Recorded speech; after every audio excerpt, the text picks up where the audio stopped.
नमस्कार, आप देख रहे हैं इंडिया वॉइस और मैं हूं आपके साथ श्रुति अंगद। देवभूमि समाचार में आप सभी का स्वागत है। खबरों की करते हैं शुरुआत। मुख्यमंत्री पुष्कर सिंह धामी आज कुमाऊं के दौरे पर हैं, जहां सीएम आपदा से हुए नुकसान की समीक्षा करेंगे। मुख्यमंत्री ने कहा कि राज्य को आपदा से बड़ा नुकसान हुआ है और सीमांत क्षेत्र में आपदा की क्या स्थिति है, उसको लेकर भी अधिकारियों से बातचीत करेंगे। मुख्यमंत्री धामी ने कहा कि कुल खटीमा गोलीकांड की बरसी है, कल खटीमा गोलीकांड की बरसी है, उस पर राज्य के शहीद राज्य आंदोलनकारी को श्रद्धांजलि देने का भी काम किया जाएगा।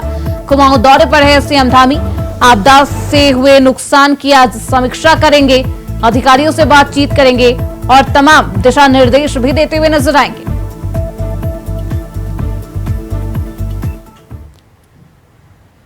आज सीमांत क्षेत्र चंपावत के पूरे जनपद के लोगों के साथ मिलूंगा, वहाँ अधिकारियों से भी वार्ता करेंगे और जो वहाँ विकास के कार्यक्रम चल रहे हैं, जो अन्य जरूरतें हैं, सीमांत क्षेत्र है, उन सभी पर, और जो बरसात के बाद काफी सारी जगह पर टूट फूट हो गई है। नेशनल हाईवे जो पिथौरागढ़ और टनकपुर का है, उस पर कनेक्टिविटी की भी कुछ समस्या है, साथ में बार बार भूस्खलन होता है। उन संबंध में भी चर्चा होनी है और आगे का जो रोड मैप है और जो कनेक्टिविटी है उस रोड पर काफी कम, उसके लिए मैंने पहले भी वहाँ जो हमारे जिलाधिकारी उनको कहा है, उसको फिर से नए सिरे से देखेंगे। और वाइब्रेंट विलेज जो कि नेपाल सीमा से लगे हुए हैं और बहुत सारे प्रोजेक्ट चल रहे हैं, उन सभी की समीक्षा होगी। और साथ में कल 1 सितंबर 1993 गोलीकांड की बरसी है खटीमा में, तो इस बरसी के कार्यक्रम में मैं प्रतिभाग करूंगा और जो हमारे शहीद हैं बलिदानी, उन सभी को श्रद्धांजलि में अर्पित करूंगा। और साथ में जो आंदोलनकारी परिवार हैं, आंदोलनकारी लोग हैं, उनके आशीर्वाद। वहीं प्रदेश के मुख्यमंत्री पुष्कर सिंह धामी ने गैरसैंण में सभी मूलभूत सुविधाओं को मुहैया कराने की दिशा में सकारात्मक पहल की बात कही है। सीएम धामी ने कहा कि गैरसैंण में ग्रीष्मकालीन राजधानी की दिशा में सरकार प्रयत्नशील है। विधानसभा भवन के पास विधायक हॉस्टल, पत्रकारों के ठहरने के लिए पत्रकार निवास बनाने सहित कई कार्य किए जा रहे। मुख्यमंत्री धामी ने कहा कि हर संभव मूलभूत सुविधाओं को पहुंचाने और गैरसैंण को विकसित करने का सरकार काम कर रही है। तो गैरसैंण को लेकर सीएम धामी का बड़ा बयान सामने आया है। विधानसभा भवन के पास अब हॉस्टल की सुविधा भी मुहैया कराई जाएगी।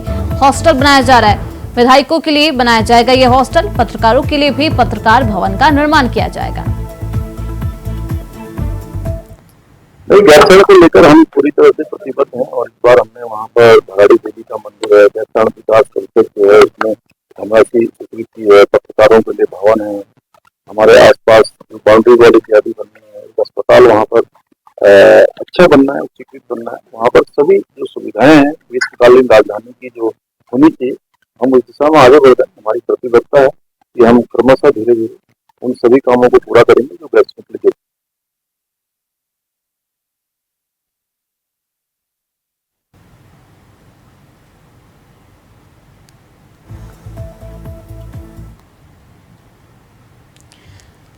वहीं बीजेपी मंडल अध्यक्ष पर छेड़छाड़ का मुकदमा दर्ज किया गया है। अल्मोड़ा के सल्ट विधानसभा क्षेत्र का ये पूरा मामला बताया जा रहा है। बीजेपी मंडल अध्यक्ष पर छेड़छाड़ का मुकदमा, अल्मोड़ा के सल्ट विधानसभा क्षेत्र का ये पूरा मामला, 14 साल की बच्ची के साथ छेड़छाड़ का ये पूरा मामला है। राजस्व पुलिस ने रेगुलर पुलिस को सौंपी है जांच। पार्टी जिला अध्यक्ष ने मंडल अध्यक्ष को निष्कासित कर दिया है और 14 साल की बच्ची के साथ ये छेड़छाड़ का ये पूरा मामला है। अल्मोड़ा जिले के सल्ट में बीजेपी के मंडल अध्यक्ष भगवत बोरा पर नाबालिग से छेड़खानी का आरोप लगाया गया है। राजस्व पुलिस ने पॉक्सो में मुकदमा भी दर्ज किया है। लड़की 14 साल की बताई जा रही है। नाबालिग से ये पूरा छेड़छाड़ का मामला है। वहीं स्थानीय लोगों का कहना है कि ये सिर्फ छेड़छाड़ नहीं बल्कि बलात्कार किया गया है, तो मेडिकल के लिए भी लड़की को भेज दिया गया है। इस घटना के बाद बीजेपी ने सख्त एक्शन लिया और मंडल अध्यक्ष को निष्कासित कर दिया है। तो लगातार बीजेपी सख्त एक्शन लेती हुई नजर आई। अल्मोड़ा के सल्ट विधानसभा क्षेत्र का ये पूरा मामला। इसी खबर पर ज्यादा जानकारी के साथ हमारे सहयोगी अभय कैंतुरा हमारे साथ जुड़ चुके हैं। सीधे रुख करते हैं उनकी तरफ। अभय, नाबालिग बच्ची के साथ छेड़छाड़ का ये पूरा मामला बेहद संवेदनशील ये मामला है। क्या कुछ इस मामले को लेकर पूरी जानकारी? जी बिल्कुल, ये समझ सकते हैं कि उत्तराखंड भाजपा की जो मुश्किलें हैं वो कम होने का नाम नहीं ले रही है। भाजपा नेताओं के ऊपर जो आरोप लगातार लग रहे हैं, उन आरोपों के चलते पार्टी संगठन की मुश्किलें और बढ़ रही है। ताजा मामला अल्मोड़ा जनपद के सल्ट विधानसभा क्षेत्र का है, जहां पर भाजपा के मंडल अध्यक्ष भगवत बोरा पर नाबालिग लड़की से छेड़छाड़ का आरोप यहां पर लगा है। जो राजस्व पुलिस है उनकी तरफ से विधायक अब जो मंडल अध्यक्ष रहे हैं भाजपा के भगवत बोरा, उनके खिलाफ पॉस्को एक्ट में मामला दर्ज कर लिया गया है और अब जो जांच है वो राजस्व पुलिस की तरफ से रेगुलर पुलिस को यहां पर सौंप दी गई है। ये कह सकते हैं कि इस पूरे मामले पर भाजपा ने भी त्वरित कार्रवाई यहां पर करी है। भाजपा संगठन की तरफ से जो निर्देश मिले थे उसमें जिला अध्यक्ष की तरफ से मंडल अध्यक्ष को निष्कासित कर दिया गया है। पार्टी के सभी पदों से पार्टी की जो प्राथमिक सदस्यता है उससे निष्कासित करने का काम यहाँ पर कर दिया गया है। पुलिस की तरफ से अब जो रेगुलर पुलिस है उनकी तरफ से पूरे इस मामले की जांच यहाँ पर की जा रही है। अब इंतजार इस बात का है कि जो नाबालिग जो लड़की है उसकी जो मेडिकल रिपोर्ट आएगी उस मेडिकल रिपोर्ट का इंतजार यहाँ पर किया जा रहा है, क्योंकि जो ग्रामीण है, ग्रामीणों ने यहाँ पर आरोप बीजेपी के जो मंडल अध्यक्ष रहे उनके ऊपर आरोप लगाया था कि पहले उनके द्वारा छेड़छाड़ की गई, फिर उसके बाद नाबालिग लड़की के साथ उनके द्वारा यहाँ पर रेप भी किया गया। उसी के आरोपों को ये कह सकते हैं कि जांचने का काम अब यहाँ पर किया जा रहा है। लेकिन भाजपा की जो मुश्किल है वो सिर्फ लगातार बढ़ नहीं रही है, बल्कि पिछले दिनों भी जिस प्रकार से बीजेपी के नेताओं पर आरोप यहाँ पर लगे हैं, तो ऐसे में जो संगठन की मुश्किल है वो लगातार यहाँ पर बढ़ रही है। भाजपा की तरफ से संगठन में अब है एक तरफ ये संवेदनशील मुद्दा है, दूसरी तरफ सियासत भी अब इस पे तेज हो चली है। मंडलाध्यक्ष का ये कहना है कि वो उभरते हुए नेता है अपने क्षेत्र में, इसलिए उनके ऊपर ये तमाम आरोप लगाए गए। देखिए, आरोप सीधे तौर पर ये कह सकते हैं कि पहले राजस्व पुलिस की तरफ से यहाँ पर लगे हैं, यानी पूरी तरीके से राजस्व पुलिस ने भी जो जांच वहां पर की है उस जांच के बाद पॉस्को एक्ट में मुकदमा लिखने का काम यहां पर किया गया। और अब जब जांच रेगुलर पुलिस के पास भेजी जा चुकी है तो रेगुलर पुलिस की तरफ से जो पीड़ित जो लड़की है उसका मेडिकल जांच यहां पर कराने का काम यहां पर किया जा रहा है। जैसे ही जांच रिपोर्ट सामने आ पाएगी तो पूरी सच्चाई सामने आ पाएगी और उसके बाद जो अग्रिम कार्रवाई वो यहाँ पर पुलिस की तरफ से की जाएगी। लेकिन फिलहाल अभी ये कहा जा सकता है कि जो आरोपी है, जिनके ऊपर आरोप यहाँ पर लगे हैं, उन्हें संगठन स्तर पर तो कार्रवाई का निर्देश नहीं पड़ा है, संगठन ने उनके खिलाफ कार्रवाई यहाँ पर कर दी है। अब पुलिस की तरफ से जो आगे की जो कार्रवाई होगी जांच के बाद उनकी अगर ये आरोप सिद्ध होते हैं तो फिर उनके खिलाफ कड़ी कार्रवाई यहाँ पर होगी, मामले की पूरी जांच यहाँ पर होगी और जो फिर उन्हें जो जेल भेजने का काम है वो पुलिस की तरफ से वहाँ पर कर दिया जाएगा। लेकिन इससे पहले कह सकते हैं कि संगठन स्तर पर लगातार इस तरीके की जो मुश्किलें हैं भाजपा नेताओं की तरफ से वहाँ पर पार्टी के सामने खड़ी की जा रही है, जिनसे निपटने के लिए भाजपा को खासी मशक्कत यहाँ पर करनी पड़ रही है। क्योंकि पूर्व में भी भाजपा के कई नेताओं पर इस तरीके के आरोप यहाँ पर लगे थे, जिससे पार्टी संगठन की छवि लगातार धूमिल होती नजर आई थी। चाहे आपके द्वारा हाट के पूर्व विधायक महेश नेगी के ऊपर महिला के द्वारा हरेसमेंट का आरोप लगाने का बात हो, या फिर उसके बाद हरिद्वार में बीजेपी के कई नेताओं के ऊपर इस तरीके के आरोप यहाँ पर लगे थे जिसमें महिलाओं से अपराध से जुड़े हुए मामले थे। तो ये सीधी तौर पर इस बात कर रहे हैं कि भाजपा के लिए इस समय विपक्ष से ज्यादा बल्कि उनके जो सत्ता पक्ष के जो नेता हैं या जो पार्टी के ही वरिष्ठ नेता है या पदाधिकारी हैं उनकी तरफ से मुश्किलें खड़ी करने का काम यहाँ पर किया जा रहा है। और अल्मोड़ा में जो एक घटना सामने आई है सल्ट विधानसभा क्षेत्र की, तो इसमें कहा जा सकता है कि बड़ा संवेदनशील मामला है जिसको लेकर विपक्ष भी है भाजपा के ऊपर निशाना साधने का काम यहाँ पर कर रही है और इसकी उच्च स्तरीय जांच करने की बात उनकी तरफ से कही जा रही है। भाजपा के जो ये कह सकते हैं कि जो आरोपित जो नेता हैं उनकी तरफ से सफाई देने का काम तो यहाँ पर किया जा रहा है, लेकिन जो आरोप उनके ऊपर लगे हैं उन आरोपों की वो सीधी तौर पर उन आरोपों को नकारने के बाद उनके ऊपर सीधे तौर पर एलिगेशन जो लग रहे हैं ग्रामीणों तरफ से वो बेहद संवेदनशील कहे जा सकते हैं। भाजपा के जो नेता है वो नकारते हुए नजर आ रहे हैं, वहीं बीजेपी ने एक्शन ले लिया है, जैसे कि वो मान गई हो या फिर कुछ और उनके पीछे जो भी तर्क रहा हो उसे निष्कासित कर दिया गया एक बड़ा एक्शन लेते हुए। अभी मेडिकल रिपोर्ट आनी बाकी है, लेकिन उससे पहले ही बीजेपी ये बड़ा एक्शन ले लेती है। देखिए, बीजेपी के लिए एक्शन लेना इस समय बहुत जरूरी यहाँ पर हो जाता है, क्योंकि जिस तरीके से अब इस पूरे मामले पर क्षेत्र में राजनीति वहाँ पर गरमाने लगी है, क्योंकि नाबालिग लड़की से जिस तरीके के आरोप वहाँ पर लगे, नाबालिग लड़की के द्वारा जो आरोप भाजपा के मंडल अध्यक्ष पर लगाए गए वो बेहद गंभीर मामला है और जिस तरीके से बीजेपी इस समय सत्तासीन पार्टी है तो उनके लिए बड़ा ये मामला बड़ा संवेदनशील यहाँ पर हो जाता है। जैसे ही ये बात मंडल अध्यक्ष से जिला अध्यक्ष के पास यहाँ पर पहुंची है, पार्टी संगठन ने उन्हें कार्रवाई करने के बीजेपी निर्देश ने यहाँ ये पर दिए साफ थे। संदेश देने की कोशिश की है इस निष्कासन के माध्यम से कि वो अपराधी अगर होते हैं या नहीं होते, लेकिन पार्टी एक बड़ा एक्शन लेगी इन सभी फैसलों पे। बहुत शुक्रिया इन तमाम जानकारियों के लिए। अभय आपका, आप निगाह बनाए रखिए। तो अब केदारनाथ से भी बड़ी खबर सामने आ रही है। यहाँ MI-17 हेलीकॉप्टर से खराब हुए हेलीकॉप्टर ले जाते वक्त यह हादसा हो गया है। पर्यटन अधिकारी के मुताबिक हादसा शनिवार सुबह 7 बजे का है। सेना का MI-17 हेलीकॉप्टर खराब क्रिस्टल हेलीकॉप्टर को लेकर जा रहा था। अचानक क्रिस्टल हेलीकॉप्टर का संतुलन बिगड़ने से MI-17 पर भी खतरा मंडराने लगा, जिसके बाद पायलट ने खतरा भापते हुए क्रिस्टल हेलीकॉप्टर की टोचन चेन तोड़कर उसे गिरा दिया है, जिसकी तस्वीर आप देख सकते हैं अपने टीवी स्क्रीन पर। पहाड़ों के बीच जमीन पर गिरने से हेलीकॉप्टर मलबे में तब्दील हो गया है। घटनास्थल पर SDRF की टीम पहुंच गई। हेलीकॉप्टर के मलबे को हटाया जाए और राहत की खबर यह है कि इस हादसे में कोई भी जानहानि नहीं हुई है। तो पायलट की सूझबूझ से एक बड़ा हादसा होते होते टला है। रिपेयर के लिए ये हेलीकॉप्टर क्रिस्टल हेलीकॉप्टर ले जाया जा रहा था, जिसके बाद इस तरीके से ओवरलोड होने की वजह से हेलीकॉप्टर को छोड़ दिया गया। और अब ये तस्वीरें, ये वायरल वीडियो भी क्रैश का सामने आया है, किस तरीके से पायलट की सूझबूझ से ये हादसा टला। MI-17 द्वारा कैस्टल के खराब पड़े हेलीकॉप्टर को टो करके नीचे लाया जा रहा था, जिसमें लगभग 7 बजे के आसपास लिंचोली के ऊपर वह हेलीकॉप्टर थोड़ा सा डिसबैलेंस होने लग गया, जिसमें पायलट ने देखा कि इससे MI-17 को खुद खतरा हो सकता है। तो उन्होंने हेलीकॉप्टर को थोड़ा सा नीचे ला करके, जहाँ पर कोई भी ह्यूमन कैजुअलिटी ना हो उसके दृष्टिगत उसको नीचे ला करके ड्रॉप कर दिया। इसमें किसी भी तरीके का कोई भी हताहत नहीं हुआ है, कोई भी कैजुअलिटी की कोई सूचना नहीं है और सभी लोग सेफ हैं। वहीं केंद्रीय गृह मंत्री अमित शाह की उपस्थिति में नेशनल कोऑपरेटिव ऑर्गेनिक्स लिमिटेड और जैविक उत्पाद परिषद उत्तराखंड के बीच अनुबंध नई दिल्ली में साइन हुए।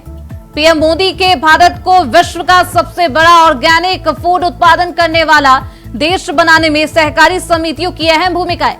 अमित शाह ने उत्तराखंड के किसानों से कहा कि आपका पूरा ऑर्गेनिक उत्पादन NCOL यानी नेशनल कोऑपरेटिव ऑर्गेनिक्स लिमिटेड खरीदेगा और भारत ब्रांड के माध्यम से वैश्विक बाजार तक पहुंचाया जाएगा। तो NCOL और जैविक उत्पाद परिषद के बीच बॉन्ड साइन किया गया है। अब किसानों को मुनाफा दिया जाएगा, सीधा मुनाफा उनके बैंक खाते में पहुंचेगा।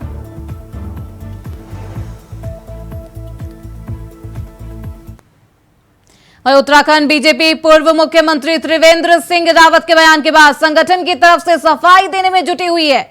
बीजेपी के प्रदेश मीडिया प्रभारी मनवीर चौहान के माने तो पूर्व मुख्यमंत्री का बयान किस संदर्भ में है यह देखने वाली बात होगी, लेकिन प्रदेश में कानून व्यवस्था चाक चौबंद है। बीजेपी प्रदेश मीडिया प्रभारी ने कहा कि सरकार का भी प्रथम उद्देश्य है और पुलिस प्रशासन को भी निर्देश दिए हैं कि किसी भी निर्दोष को सजा न मिले और दोषी छूट ना पाए।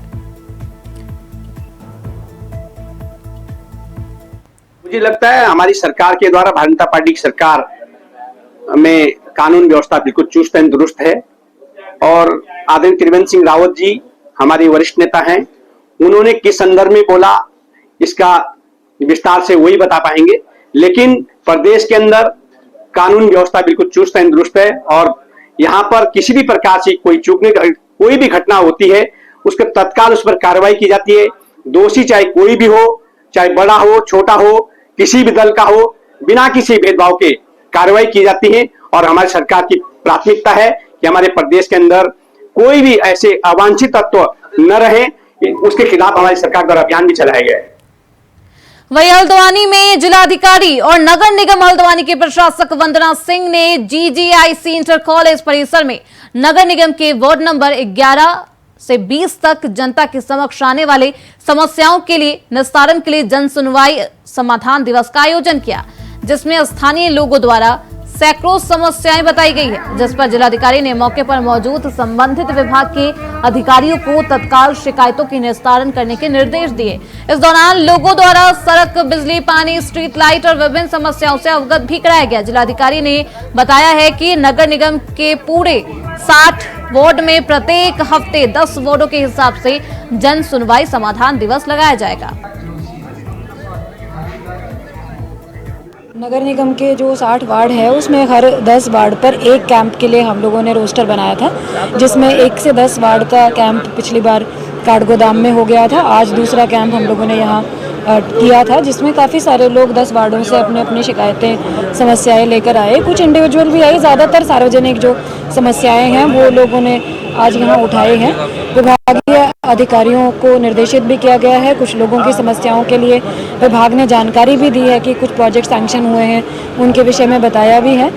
जो व्यक्तिगत शिकायतें थी, किसी की समाज कल्याण से है या आधार कार्ड की समस्या है या विकलांग प्रमाण पत्रों की समस्या है, इस तरह के मामले भी यहाँ लोग लेकर आए हैं, उनको भी सॉर्ट आउट कराया गया है। आगे भी हम लोग बचे हुए जो 40 वार्ड हैं उन पर 4 कैंप और लगाएंगे। इसके बाद जो जिन वार्डों को हमने कवर कर लिया उनमें फॉलोअप के रूप में भी छोटे कैंप विभागीय अधिकारियों के साथ प्लान करे जाएंगे। तो इसमें जनता की जो समस्याएं हैं उसका मुख्य उद्देश्य यही है कि विभाग अपनी योजनाओं की जानकारी दें और लोगों की जो छोटे छोटे इश्यूज़ विभागों से डेली ना मिल पाने के कारण समाधान नहीं हो पाते, वो चीज़ें सॉल्व हो जाएं। वहीं जिलाधिकारी धीराज सिंह गबरेल की अध्यक्षता में जिला कार्यालय सभागार में टिहरी विस्थापितों की मांगों के संबंध में बैठक संपन्न हुई।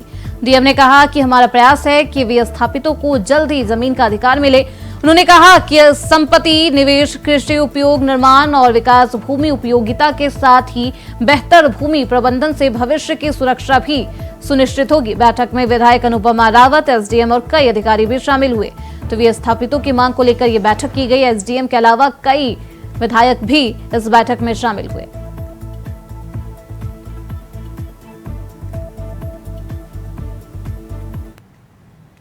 वहीं मसूरी पुलिस ने कुख्यात बदमाश नरेंद्र राठी को Mussoorie Kolukhet police check post से गिरफ्तार किया है। नरेंद्र राठी के पास से एक बंदूक और 3 जिंदा कारतूस भी बरामद किए गए। बता दें कि आरोपी के खिलाफ 302 के तहत मुकदमे दर्ज है और उसके ऊपर 2 मर्डर का इल्जाम भी लगाया गया है। मसूरी पुलिस अधिकारी अरविंद चौधरी ने बताया कि मसूरी पुलिस को सूचना मिली कि एक व्यक्ति मसूरी से देहरादून की ओर खुली गाड़ी में पिस्टल लहराता हुआ जा रहा है, जिसकी सूचना पर तत्काल पुलिस हरकत में आई और सभी चेक पोस्ट पर नाकेबंदी की गई। बदमाश को पकड़ा गया है तो पुलिस को बड़ी सफलता हाथ लगी है। पुलिस ने कुख्यात बदमाश को गिरफ्तार किया गया है और इस बदमाश के पास से 3 जिंदा कारतूस के साथ साथ एक बंदूक भी बरामद की गई है। तो चेक पोस्ट पर नाकाबंदी कर पुलिस ने ये बड़ी कार्रवाई को अंजाम दिया।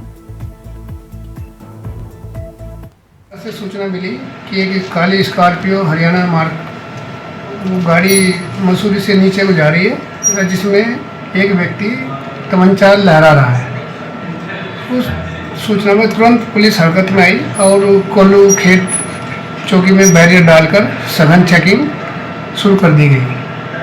और जैसे ही वो गाड़ी सामने से आई तो उस संदिग्ध गाड़ी को रोककर उसमें तुरंत एक्शन में लेकर जामा तरह से पूछताछ की गई।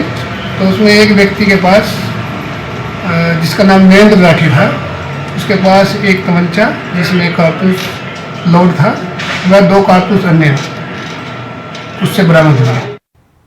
वहीं बीते 31 जुलाई को केदार घाटी में आपदा के चलते केदारनाथ धाम का पैदल मार्ग पूरी तरह से क्षतिग्रस्त हो गया है।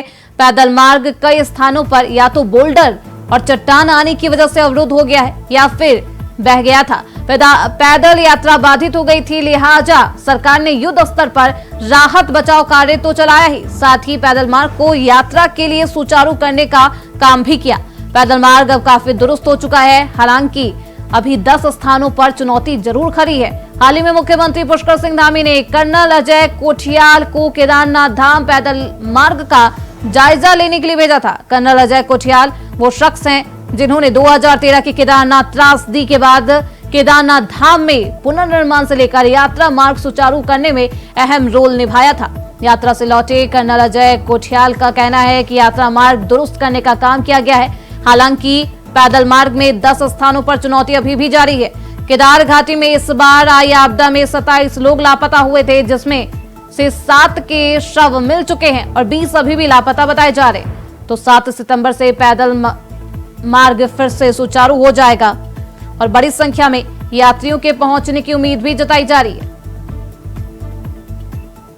देखो, पैदल मार्ग तो क्या होता है कि इंसान की फिटनेस के ऊपर होता है। अगर मार्ग ना भी हो तब भी इंसान चले जाता है। मतलब ये कहते हैं कि इंसान के लिए कोई भी ऑब्स्टेकल ऐसा नहीं है जिसको कि वो नेगोशिएट नहीं कर सकता। लेकिन हम इसे देख रहे हैं यात्रा के पर्सपेक्टिव से।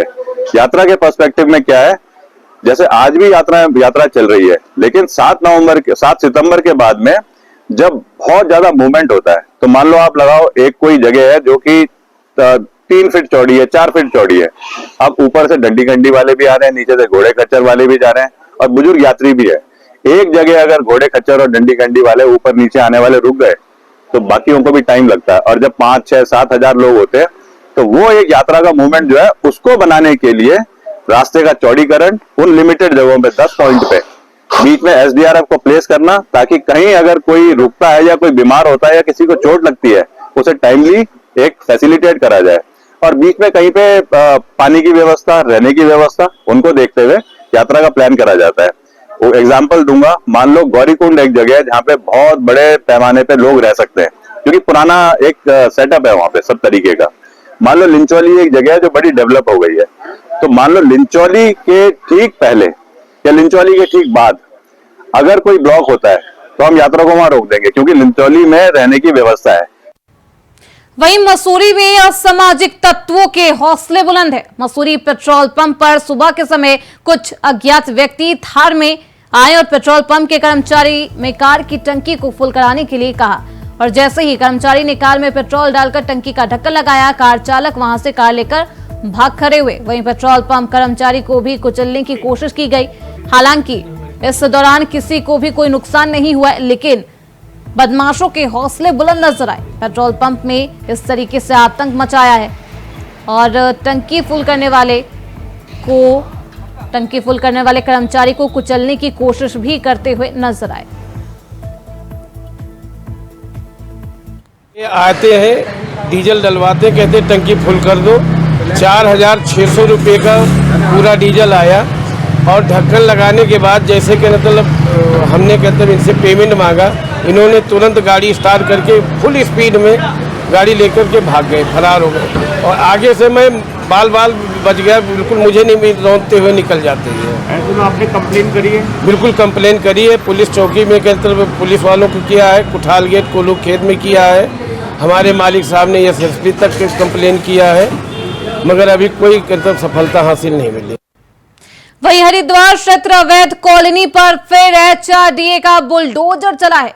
कॉलोनीज और प्रॉपर्टी डीलर के चक्कर में आकर प्लॉट, मकान, दुकान लेने वाले लोग फंस जाते हैं।